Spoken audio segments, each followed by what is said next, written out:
Hey, Frederik here from the rooftop of the Warsaw University Library here. Beautiful garden. I wanted to read my next letter to you. So I have a question for you. What does your future smell like? I know, strange question, right? Because most of us try to think our way into the future. We see it as flying cars, clean cities, robots doing laundry. And we've been trained to picture the future as a scene, a visual. But what if the future doesn't begin in your eyes? What if it begins in your nose? What if your way forward starts with a single breath? The question. So seriously, what does your future smell like? Is it sharp like citrus, earthy like pine, alive like the ocean at sunrise? Or maybe it's still scentless, waiting to be discovered. So this isn't just poetry, it's science, it's design. And for me, it's become a small personal ritual. Two perspectives I want to share with you.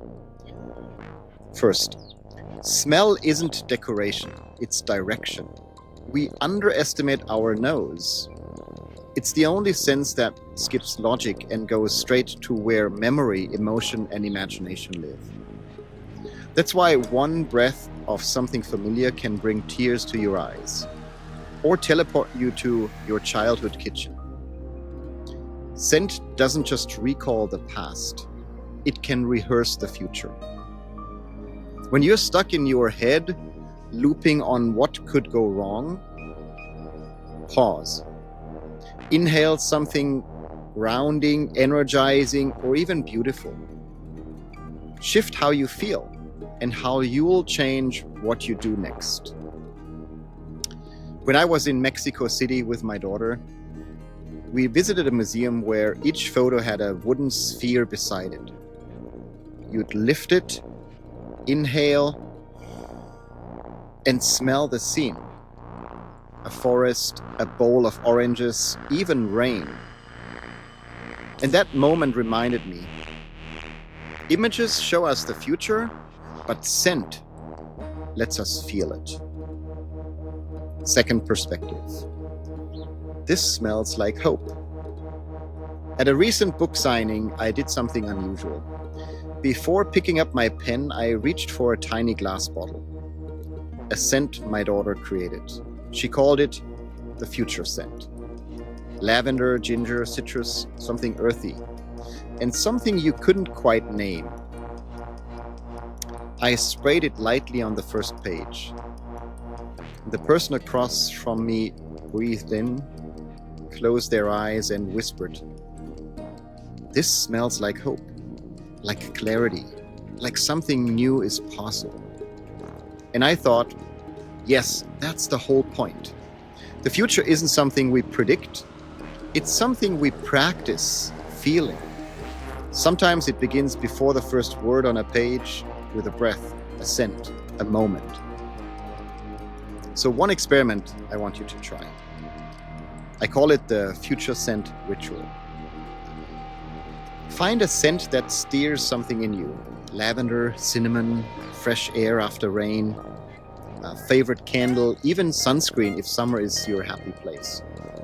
And each morning before emails, before the day begins, just close your eyes. Inhale deeply, slow in, slow out through your nose. And ask yourself, what energy do I want to carry into this day? And let that scent anchor you, not to your past, but to your intention for what's next. Here's a bonus thought. In his book, Breathe, by James Nestor, he reminds us that most of us have forgotten how to breathe properly. We've become mouth breathers, especially at night, and it affects our energy, our focus, even our emotions. So nasal breathing, on the other hand, produces nitric oxide. It helps oxygen circulate, calms the nervous system, and improves sleep. And some people even gently tape their lips at night to retrain their body. It sounds odd, but studies shows it actually works. So next time you wake up in the middle of the night, instead of grabbing your phone, grab a scent bottle, spray your pillow, and let your future begin again with one breath. Why this matters? We live in a world that constantly is pushing us toward urgency. But transformation doesn't start in the hustle. It begins in the inhale. Before the big ideas, before the strategy, there is a pause, a scent, a moment when something inside you says, this is who I want to become. I still spray the first page of my book with my future scent that my daughter made. It's a small act, but for many, it changes everything. So tell me, if you could bottle your future, what would it smell like? Because the future isn't ahead of you, it's within you. And it starts now with your next